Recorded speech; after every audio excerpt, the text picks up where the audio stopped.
is a boronic ester or acid. The Kumata uses a Grignard reagent, the Negishi and organozinc, the Stili organotin, and Hiyama uses organosilanes.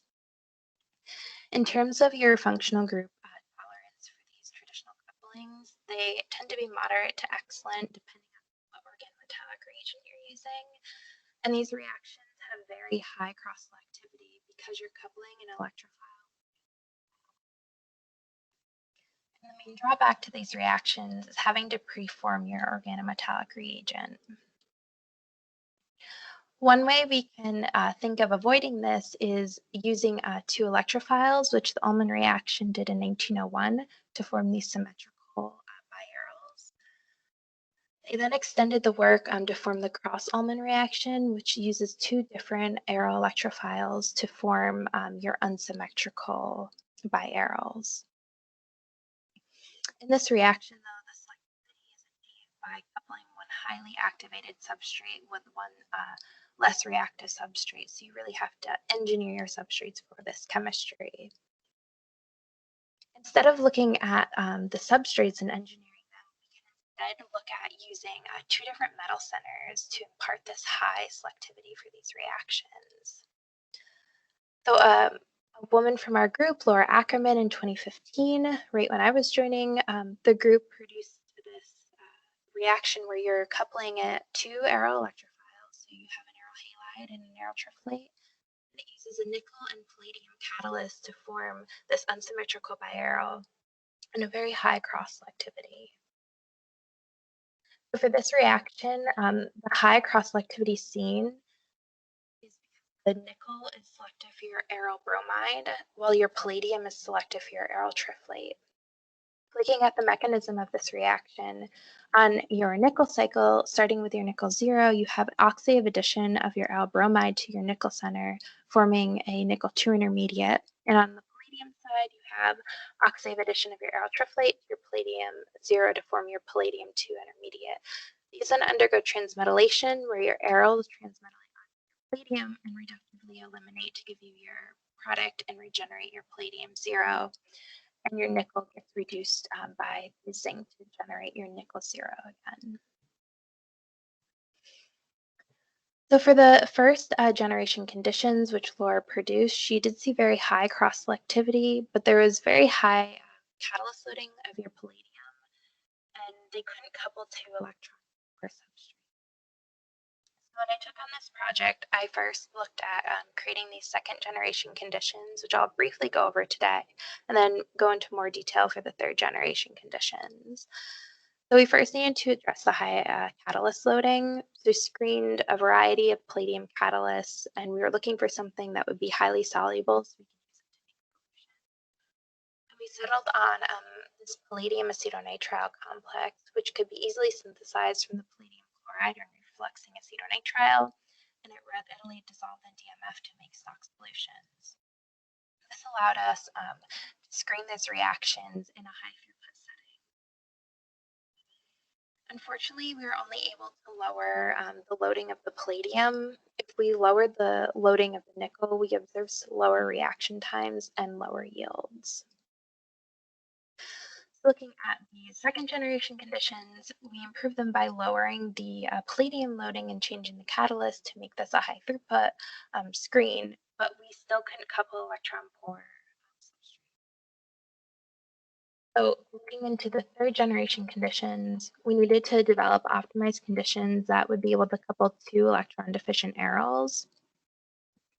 And we thought we could accomplish this by varying the amine ligand on nickel. And if that wasn't successful, we could look at varying the phosphine ligand on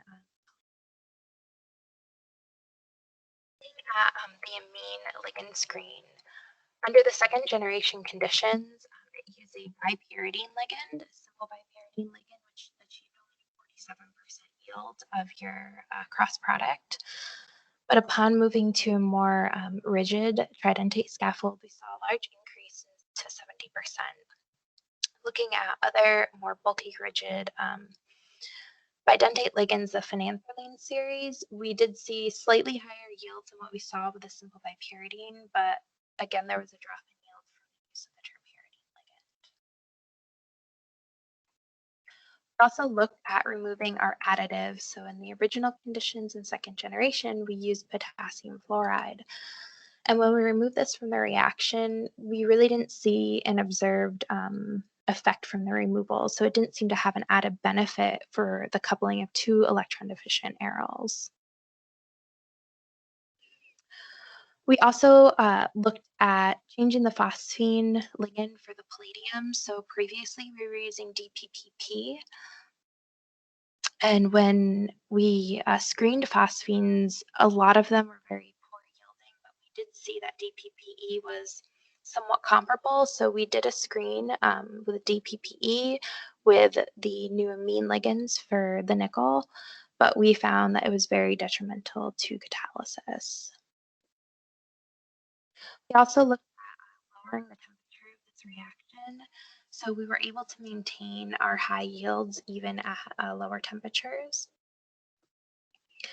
And we also looked at the lower temperatures while removing the KF from the reaction, and we really, again, didn't see much of an added benefit from having potassium fluoride in this reaction, even at lower temperatures. So now moving on, moving to the phosphine ligands, we wanted to look at a larger screen of phosphines. So we wanted to screen monodentate and bidentate phosphines with different steric hindrance. And in the first screen, we found that DPPP, our original ligand, was still the best performing phosphine ligand. But further extending the scope, we did find other comparable ligands. So tributyl, phosphine, DPP, and DPP bens were very comparable to DPPP, but we used the DPPP, the original ligand we started with, due to its cost. And going back and looking at the additive for this reaction, so in the original conditions, they used potassium fluoride. And we found that looking at other fluoride or triplet containing additives, we again didn't see much of an added benefit. But when we looked at other halide containing additives, we saw a large decrease in the cross product forming. So as I said in the beginning of the screen, that we were really looking at the amine ligand for your nickel center, that in all other previous screens have given us the largest increase and decrease in the yields of these cross products. And we had success with that terpyridine scaffold. So we went ahead and screened a variety of functionalized terpyridines, and ultimately we found that this very sterically hindered 6,6-dimethylterpyridine gave us the highest yield at 80% of our cross product. So in summary, for our second generation conditions, we're able to address the issue of the catalyst loading, decreasing the catalyst loading for the palladium by half, but we still couldn't couple electron force. In our third generation conditions, we're able to remove the additive from the reaction, run these reactions at room temperature, and when comparing the yield that you get for this reaction with the second generation conditions, we're able to increase the yield from 47% to 80%.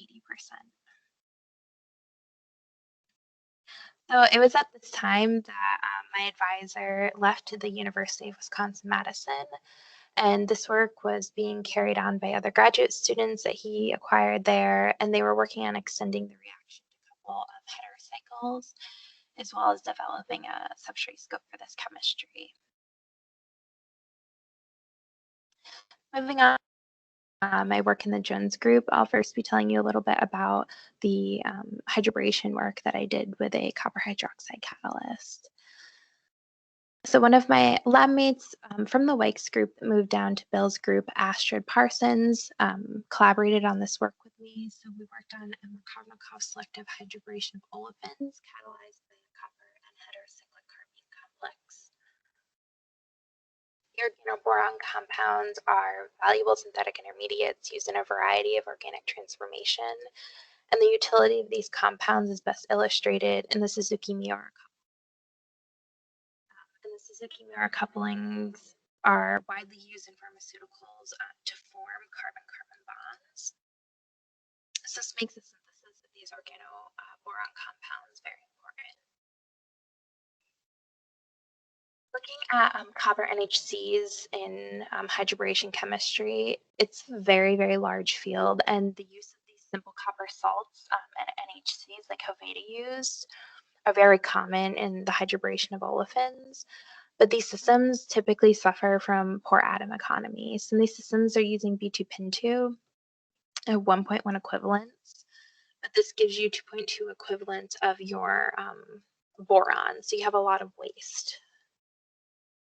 And specifically looking at the hydroboration of styrene derivatives, which is what we looked at, these systems again suffer from poor atom economy. You typically are seeing an excess of your borylating agent, and they suffer from sometimes poor Markovnikov and anti-Markovnikov selectivity. So you typically always see some percentage of the other isomer in their products. So we aim to develop a hydroboration of styrene derivatives that focused on mild reaction conditions, good selectivity, and also good atom economy. So our work initially began with this copper NHC catalyst. So we initially were running these reactions in THF, which is common in the literature at room temperature. But we saw under dilute conditions, we saw slow reactivity and remaining styrene.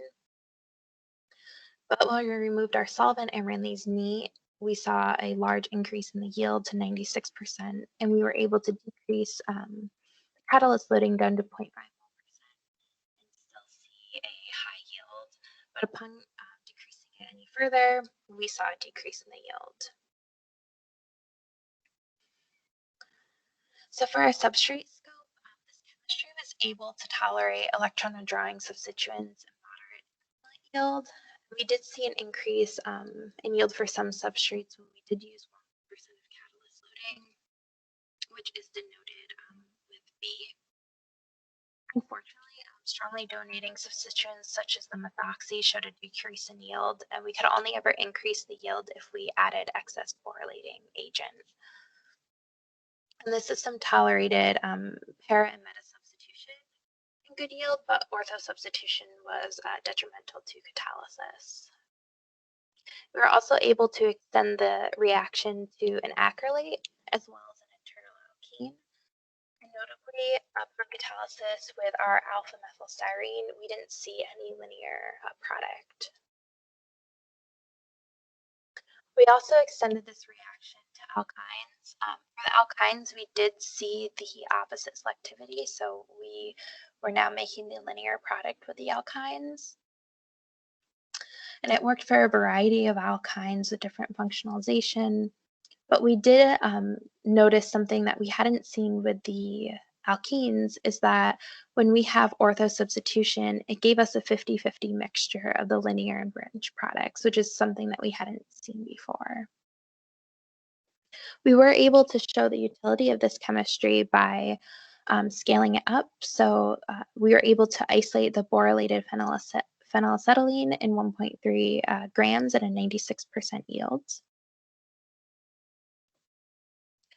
So looking at the mechanism of this reaction, we took our starting catalyst, 17, or copper hydroxide, and reacted it with HB-pin and deuterated THF. And we saw a distinct color change upon the addition of HB-pin, which from the literature is indicative of a copper hydride formation. And we did see the disappearance of the OH peak, but we were not able to directly observe the hydride due to the overlap in the NMR. We then took what we presume is our hydride species and reacted with HB-pin and our substrate and deuterated THF, and we did observe product formation, giving us evidence that this would be on cycle. Looking at the mechanism, with our starting copper hydroxide catalyst, we have reaction in the HB-pin to form your copper hydride. Then you have coordination of your alkene followed by migratory insertion and transmetallation with HB-pin to give your borylated product. In summary, we were able to develop a highly Markovnikov selective hydroboration of olefins and perform the reaction under mild conditions with excellent atom economy.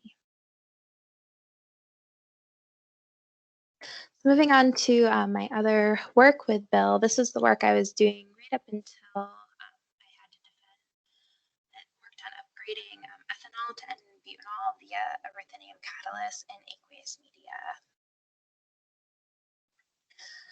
So just looking at renewables as a fuel source. So in the early 20th century, many materials were made from renewable resources. And even the 1908 Model T ran on a mixture of gasoline and ethanol. By the 1960s, the petroleum-derived products outcompeted their renewable counterparts because they were much cheaper. And when the energy crisis, it ignited again this interest in the development of materials from renewable resources. And under the Energy Policy Act of 1992, which is a fuel replacement program, the government set a goal of replacing 30% on an energy equivalent basis of all U.S. motor fuel by 2010. Unfortunately, as you can see by this graph, as of 2018, they only incorporated 5% of biofuels. So this still is an area that needs a lot of research. So when we're looking at upgrading ethanol to N-butanol, there are a few advantages. So N-butanol has 90% the energy density of gasoline. It's less miscible with water. It's non-corrosive, and it can be blended with gasoline at higher concentrations. And it also has the potential to be blended with diesel fuel. There are two main ways you can think about upgrading ethanol to N-butanol renewably. So the first is the ABE process. So it stands for acetone butanol ethanol. So this was developed in UK in the 1912, and it was used to produce acetone for ammunitions. After the 1950s, productions of solvents via the petrochemical route, again, it became cheaper. But after the energy crisis, they found a newfound interest in producing solvents via the ABE process. The driving force behind this process is bacteria, but there are drawbacks to this system. So the bacteria's cellular metabolism can't tolerate more than 20 grams per liter of solvent. And butanol happens to be the most toxic solvent to the cells. And also the selectivity for butanol is an issue. New developments in the area look at engineering different strains of bacteria to promote the selective production of butanol. Another way that we can look at forming butanol is via the Gervais reaction, which is what I work on. So in this reaction, you have ethanol, and the ethanol gets dehydrogenated to form acetaldehyde.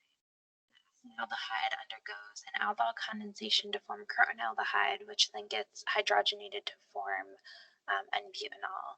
The biggest problem in this reaction that I see and that other people that work in this area see are the formation of higher chain alcohols. So once you make your butanol, this can now enter the cycle and compete with ethanol for dehydrogenation, so you can form these higher chains. So the process relies on the fermentation of crops like corn and sugarcane. There's been a big push towards cheap and non-edible that would be more competitive cost-wise. So we look at how we can decrease the cost and make this more economically competitive, the petrochemical route. We can look at decreasing the feedstock cost, which is what most people think of, but we can also look at the use of the fermentation broth. The fermentation broth is 90% water and only 10% ethanol. And if this could be used as your source of ethanol without prior distillation, this would save. And also looking at lowering the temperatures that these reactions are run at. So looking specifically at homogeneous Gervais systems, so these systems are typically run in the ethanol and at high temperatures, typically 150 degrees or higher. And you see some trends with this chemistry. So if you have high selectivity for N-butanol, you typically have a low conversion of ethanol. And if you have low selectivity for N-butanol, you typically have a high conversion of your ethanol. And most of these systems observe the formation of higher. Notably in 2015, in the Jones group, there was a paper that was put out using an iridium catalyst and bulky transition metal bases where they didn't see the formation any higher chain alcohols. But this reaction did have a downfall as the water expelled during the aldol condensation would kill the catalyst. And for the homogeneous base systems, the highest yield of N-butanol gained is 38%, and the conversion of ethanol is 73%. So that's the state of the art for reactions running ethanol. Now specifically looking at base systems in aqueous media, so the upgrading of ethanol to N-butanol in water is much less studied. And some systems use water as an additive, typically 5 or 10%, to show that their catalyst can tolerate water, but they're not actually running it in water. These two systems here specifically use water as a solvent. And using an iridium catalyst, me and coworkers saw a 26% yield with a 50% selectivity for N-butanol. So this is the state of the art for the systems that are run in aqueous media. This is the highest yield and selectivity seen to date. So when I got this project, I had kind of two goals in mind. First, looking at the synthesis of the catalyst. So I wanted to synthesize something that was already known in the literature that would tolerate water as well as dehydrogenate alcohol. And I wanted to hit some optimal conditions. So I wanted to look at temperatures below 150 degrees, use water as a solvent, and be able to set this reaction up in air. Some of the challenges that I faced along the way were the reaction setup, material recovery, as well as the removal of the catalyst, as this catalyst is highly soluble in basic media. So here's the catalyst that I'll be using and I'll be talking about for the rest of the transformation. Here's just a quick summary of the workup methods I used. Trying to find a workup method that worked for this chemistry took a significant amount of time, approximately 6 months to a year. So we were initially looking at extractions, thinking about what you would typically do to isolate a product. But this did not allow for the quantification of ethanol. Because we were working in water, there was no way that we would be able to extract all of the ethanol out of the water. We next looked at vac transfers because this would allow us to remove the catalyst.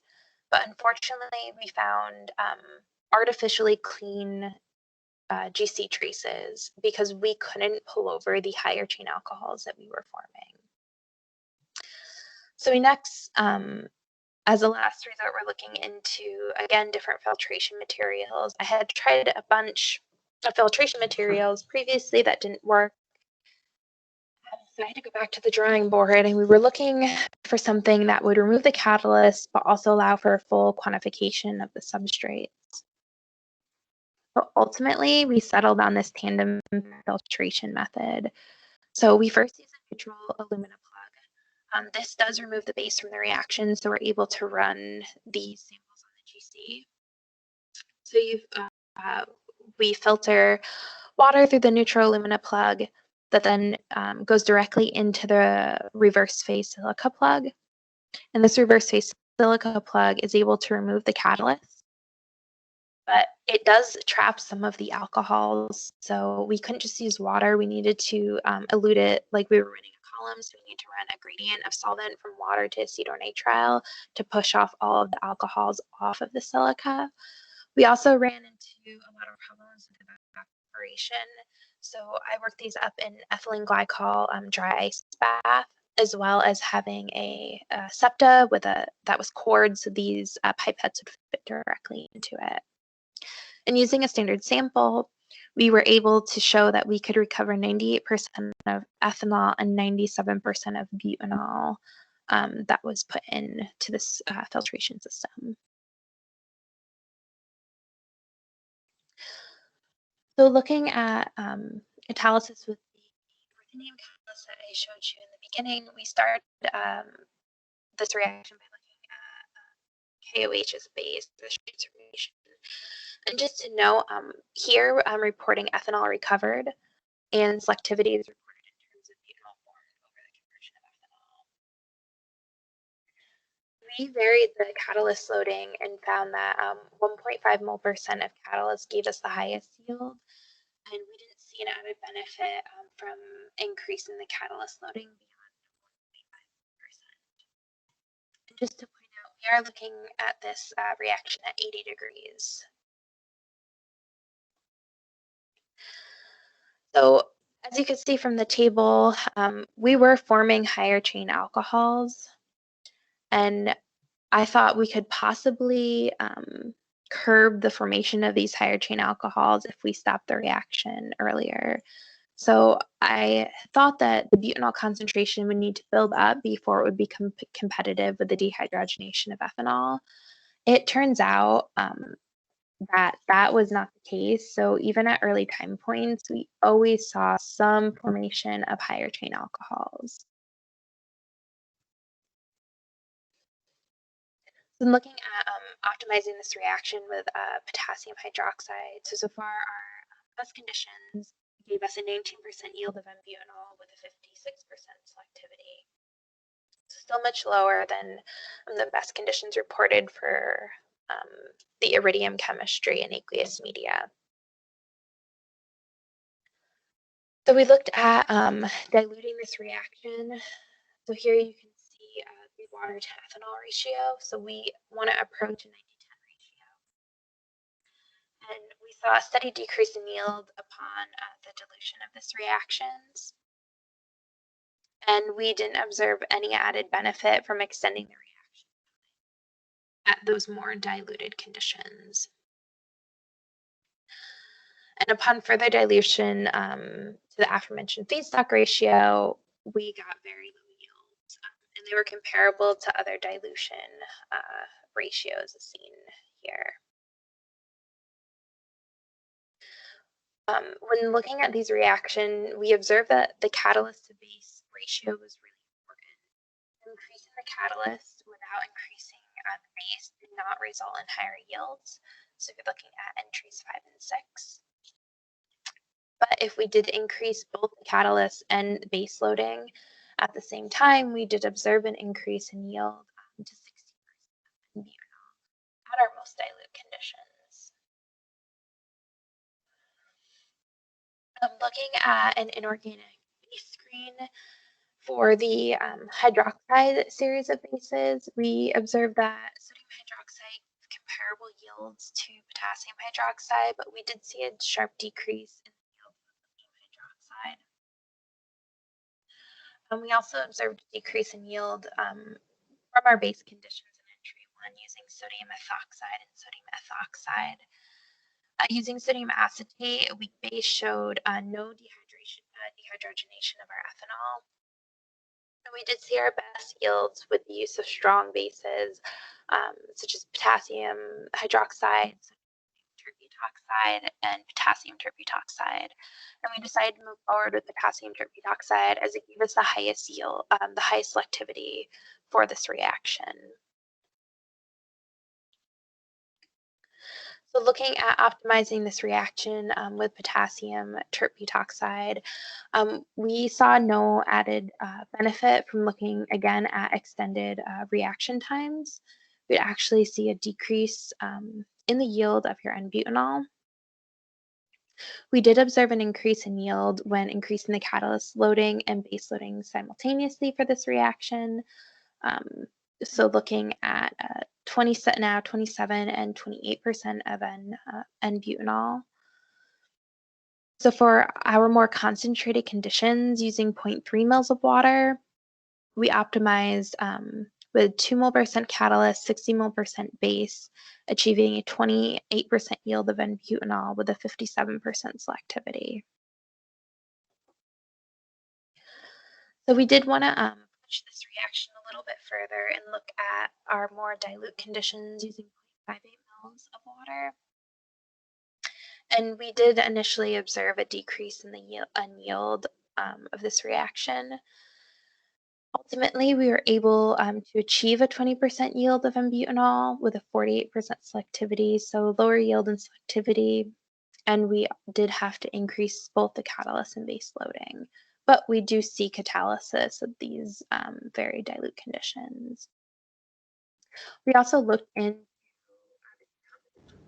see if it was decomposed closing after 24 hours, but we did find that this catalyst was still active after the 24 hours. So it was more that the ethanol concentration was lower, and that's why we weren't achieving higher yields. Tara, can I interrupt? Yeah. Yeah. Your slides may have stopped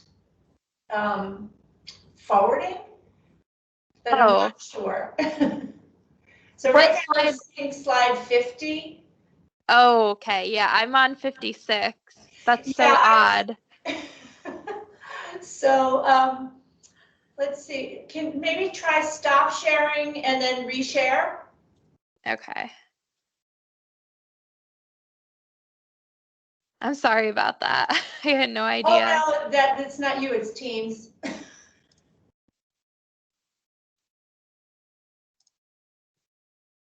Okay. There we go. It's back to normal now. That's right. Yeah, there we go. You need me to go back, or should I just?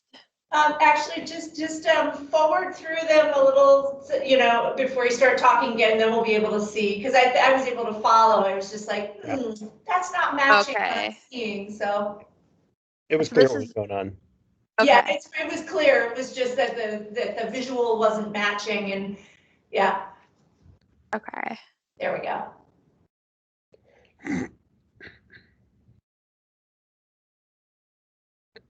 Perfect.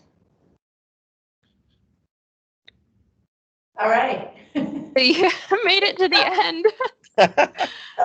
So, in summary, the challenges that we face, the reaction set at material recovery and catalyst removal, we were able to overcome those challenges, and we were able to hit all of our optimal conditions, which I feel like is very rare in chemistry. Yeah. We were able to be below 150 degrees, use water as a solvent, and set these reactions up in air. Ultimately, under more concentrated conditions, we're able to achieve a 28% yield of N-butanol with a 57% selectivity at the lowest temperature reported for the Gerber reaction. I would like to thank you for having me today and for your time, and for both of my groups and the funding that made this science possible. And I'd be happy to take any questions. All right. If everyone can unmute and thank Tara for a great talk. So, yay! Oh, there are virtual clapping going on. I forgot about that aspect on Teams. All right. So, if you have questions, you can type them in the chat, and I will read them out. But I'm gonna start. I'm going to start with my own question. So to get things going. So, you know, along the way, so this is with regards to the ethanol conversion project. Yeah. You know, so along the way you talk about, you know, atom economy and things like that. But so two things I'm wondering about, you know, clearly you're choosing target conditions that are going to make this a potentially realistic process. And yeah. So I'm wondering if you, you know, if along the way you've been tracking things like the energy economy of your process and scale up. Because there are parts of it right now that seem, you know, like you could clearly scale it up. And then there are other parts of the process that that I wonder how you would scale up. So. Yeah, so in terms of scaling up the reaction, so in a lab setting, it becomes a little bit difficult just based on the vessels that we use. So I have to get specially made schlenk, like very small schlenk tubes that fit into these metal kind of trays that we have made as well. So scaling up, we would just have to get more of those made, but scaling up to like looking at industry, they wouldn't use a workup like we do. You would just distill. But I'm working on a 1 millimole scale, so I'm using only 58 microliters of ethanol. So the distillation is not possible for us. But on a larger scale, you would distill, because that small awesome product you might have from distillation is not going to make a big difference. So the goal is not to replace distillation altogether. It's just on your scale, distillation is not practical. Yeah, it's just the fact that the things are expensive. So my boss doesn't want us to run these really large reactions with ruthenium. Yeah. But yeah, in industry, definitely distillation at the end. So you want to distill prior if you can avoid it. You're always going to have some form of distillation at the end, because you're never going to have 100% selectivity for these reactions. If they let them go longer, you always see worse selectivity, so you need to separate those products. So you're always going to have that distillation at the end. And you also never see, so far, 100% conversion of your ethanol. But if you can avoid that distillation at the beginning and just use that fermentation broth, that's where that would be good. So Bill Vining has a question he typed into the chat, which is a three-part question. Should I stop sharing so I could see it? You can stop sharing, and you can. I will read the question out loud, or Bill can. Bill, do you want to read your question? Yeah, I can just say it. Okay, say your question. Thanks, Tara. For the ruthenium amine work, do you know what overall turnover numbers are if you let it just keep going? We didn't calculate turnover numbers for the chemistry yet. It's something that I have to do because reviewers asked for it. So I have to do that, but we didn't calculate the turnover numbers yet. It looked like from the data that in the experiments you did there, it was like 50. Is that around right? Yeah, roughly. Okay. So I have a second question. And do you know what the nature of the catalyst poisoning is, if you actually see any? So I'm actually able to see active catalyst at the end of the reaction. Oh, okay. So this, yeah, I don't think so. So this catalyst in the literature is known to be recoverable and be used again. Oh, cool. And I can see it by NMR, but I just never isolated it or figured out how to isolate it back off of that silica. Right. Do you see it named mainly by the arene NMR signal? Yeah. Okay. Yeah, that makes sense. Cool. Thanks. The next question is Maurice. I think your hand was up. My hand was up. Okay. Thank you so much. I'm sorry, Tara, I joined in late, but what a nice thing to hear your voice again. It's nice to see everybody. Good to see you too. I have two questions. One is in the interest of our students. Sure. How would you rate your experience here in our department to have prepared you for your graduate work, and what are some of the areas that we can improve on as we prepare students to go forward? And two, I came in just a few minutes when you're just talking about the Suzuki coupling. I have a question there. I just wanted to know, in summary, what improvements did you make on those? And I said two, but I'm asking three questions. Okay. With the N-heterocyclic beans that you had on the copper, were you synthesizing them as well, or you were buying the catalysts already? No, we synthesized them. Bill likes us to synthesize anything we can. Good. So we synthesize those. In terms of the coupling, I didn't run Suzuki reactions, but for the cross-electrophile coupling, from the initial conditions, for the second generation, we lowered the palladium and ligand loading by half. And then for the third generation conditions, we extended it to electron poor substrates. So coupling to electron poor substrates was only a 47% yield, and we were able to increase it to 80%.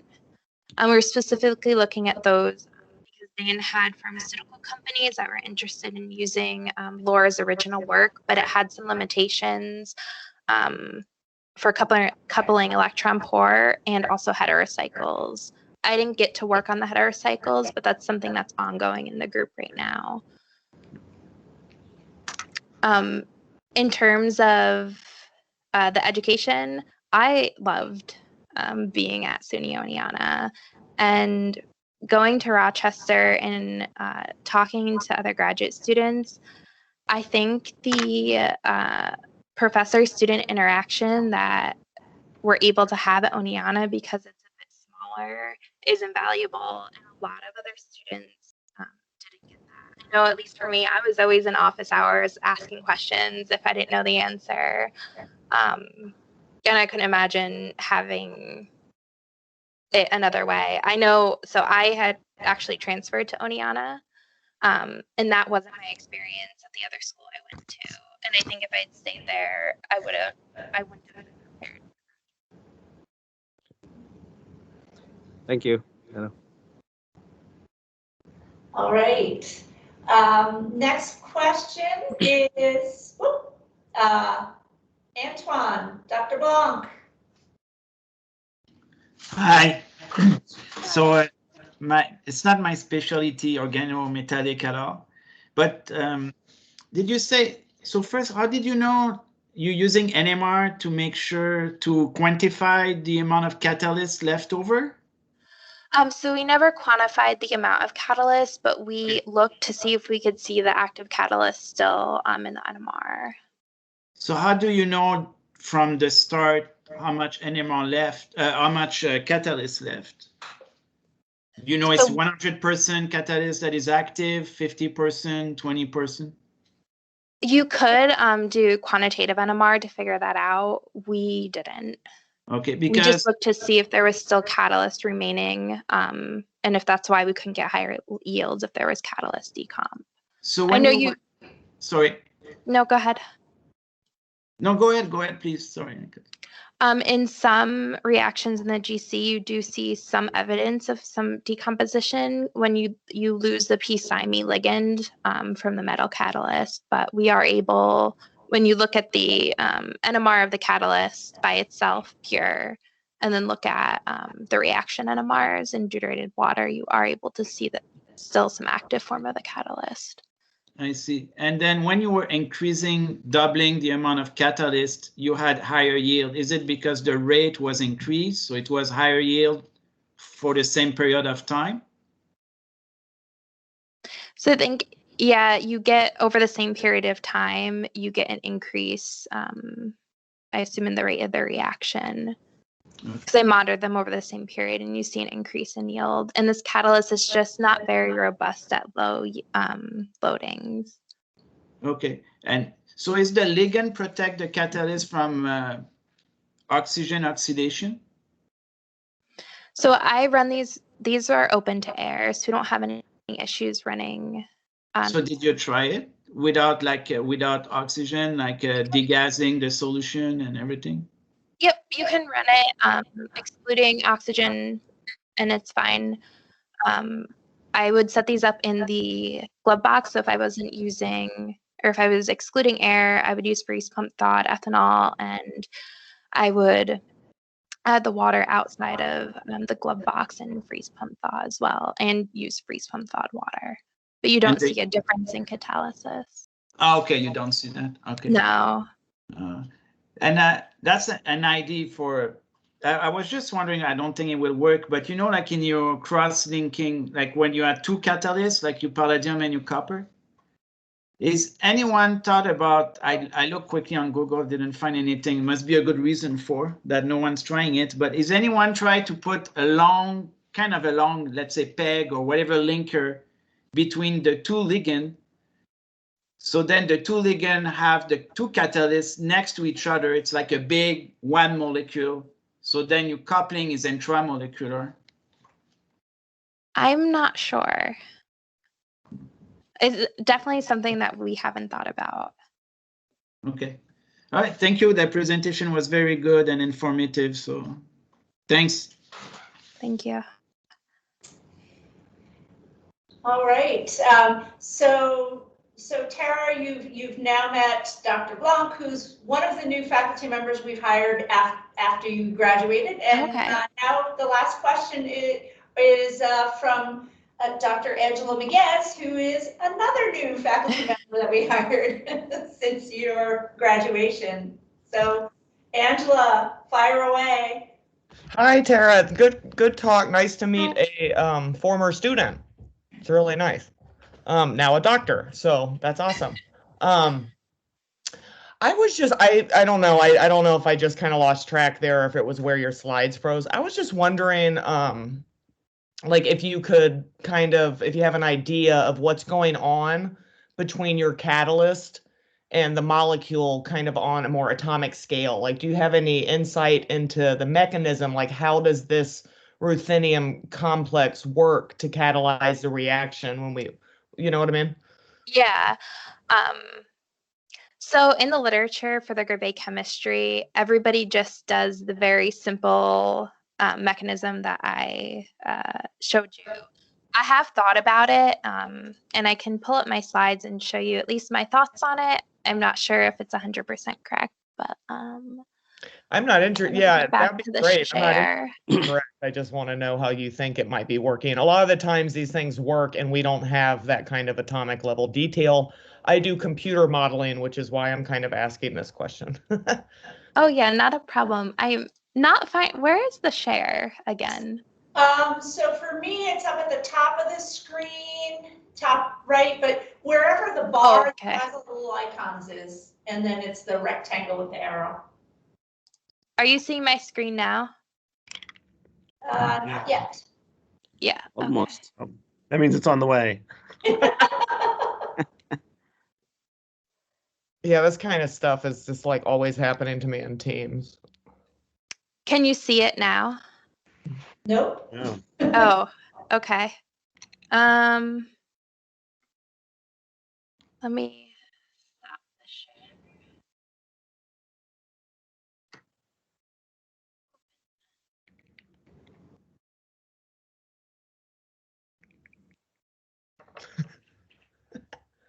Can you see it now? We see Yes, it. yes, we can see it. Okay. Okay. It's a little bit messy, but this is kind of how I envisioned it. So for this catalyst, you have the deprotonation to form your active catalyst, and then you have your coordination of your ethanol, your dehydrogenation to form your crotonaldehyde, and this gives you a ruthenium hydride. And then you have again your coordination of now your crotonaldehyde once you go through the aldol condensation, and you have that hydrogenated twice to form your N-butanol. Okay, cool. That's yeah, I was just kind curious. of my thinking. I thought about this for a while, and I haven't found anything in the literature that either gives computational mechanism or any other mechanism besides what I've shown.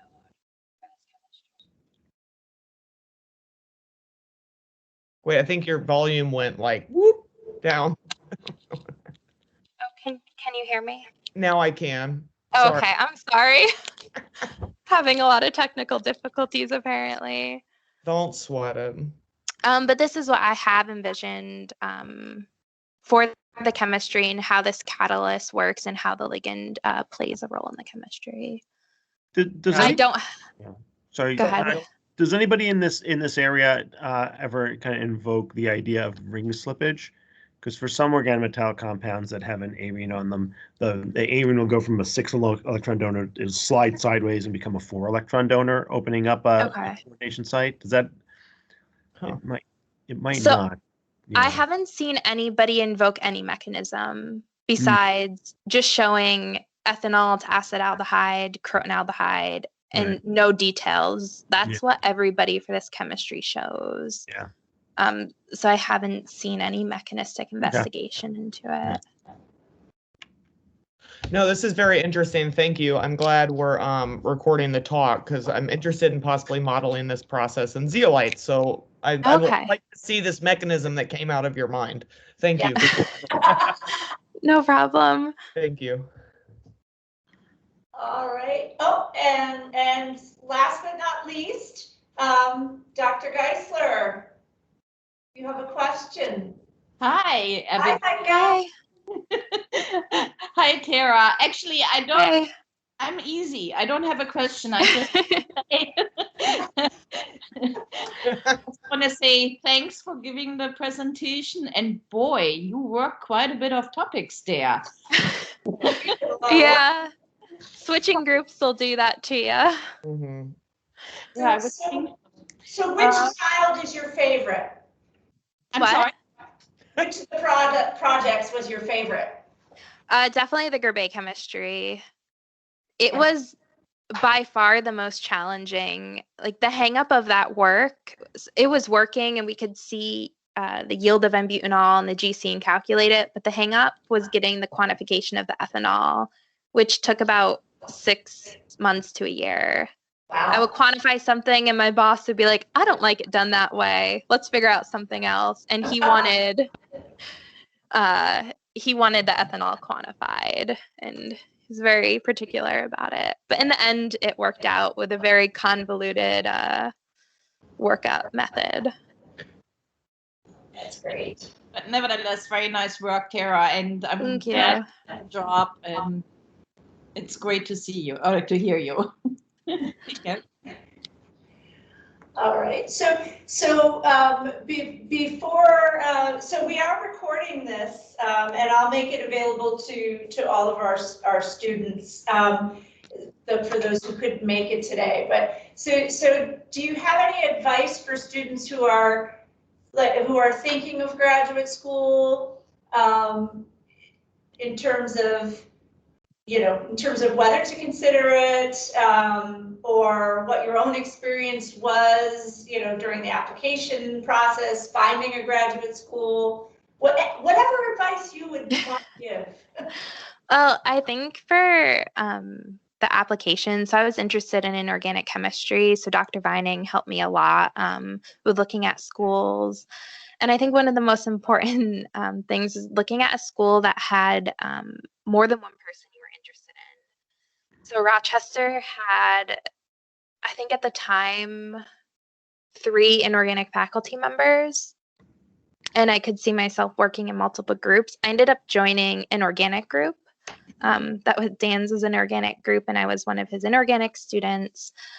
But if there wasn't anybody that I liked, I would have moved to Madison, and that wasn't really ideal. And this has happened to other graduate students. Their advisors get an offer to move, and they move or stay behind. So having those options of other people that you like in the department is good. I would say as long as you like science, you can adjust to new research. When I moved down to Bill's lab at first, it was really difficult.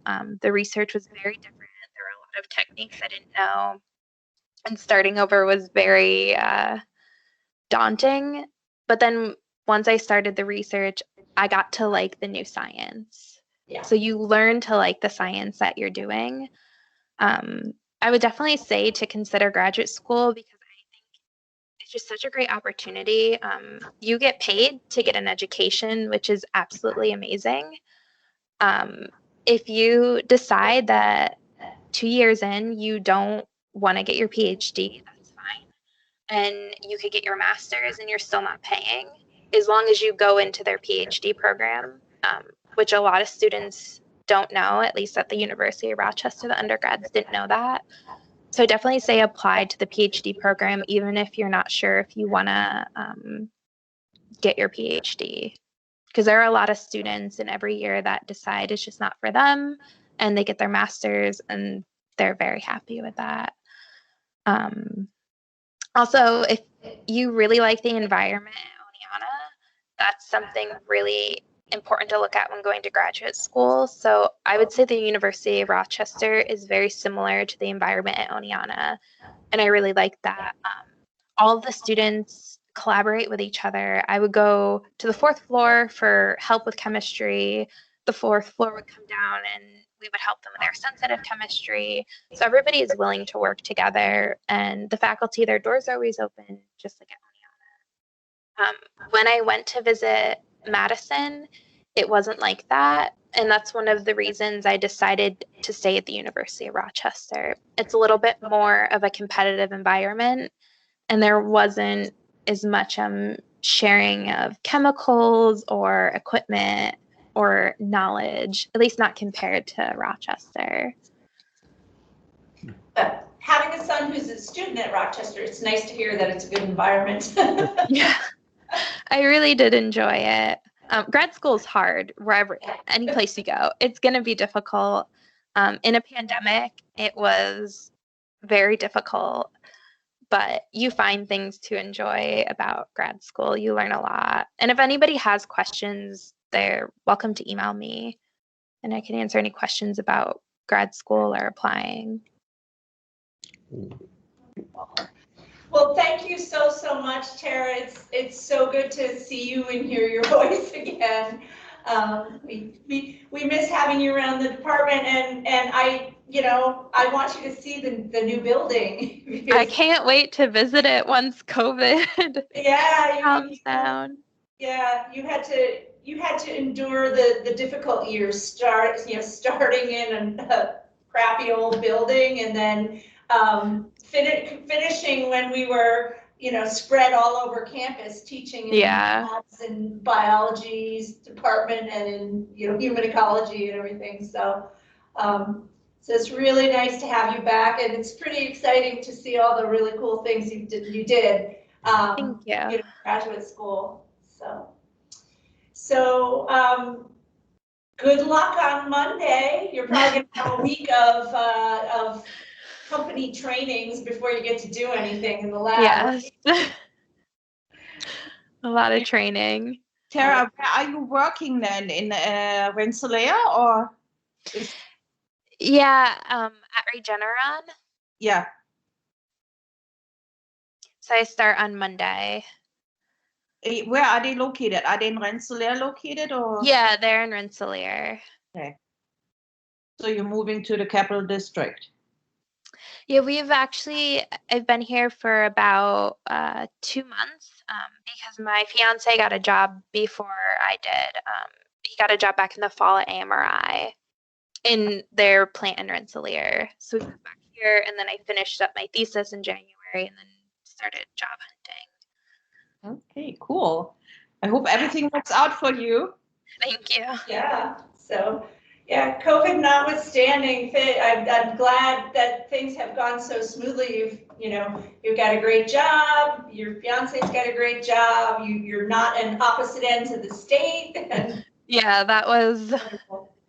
Yeah, the two-body problem is very difficult. Yeah. Maurice? Oh, not a question, just a comment. Tara, very nice to hear you again. When you're going about your changing of groups, you're not alone. I went through a similar thing, but what I would like to tell you is that when you change groups and disciplines, use it as a strength, because it's at the time you're doing it, it might appear daunting and you have to, spend a lot more time to learn another chemistry.